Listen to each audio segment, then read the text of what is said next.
Hello guys, today we're writing a Java program to swap two numbers and we got two integers here, integer a and integer b.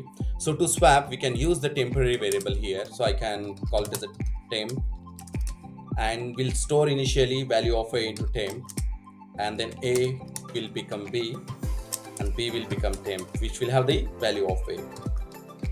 So this is the simplest approach actually to do the swapping of two numbers. Let's run the program and see the output.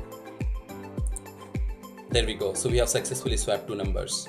Right, but when you are in interview, the interview will ask you, oh, is it possible to swap these two numbers without using the temp variable? Yes, we could do that. Okay, to solve this problem without using temp variable, what we need to do, we need to keep the addition of a and b into variable a. So a will become a plus b. At this moment, the value of a will be 7 and b will become a minus b. So it will be 7 minus 5 will be 2, which is successfully swapped at this moment, and a will be again a minus b. So it will be 7 minus 2, which will be 5. Right.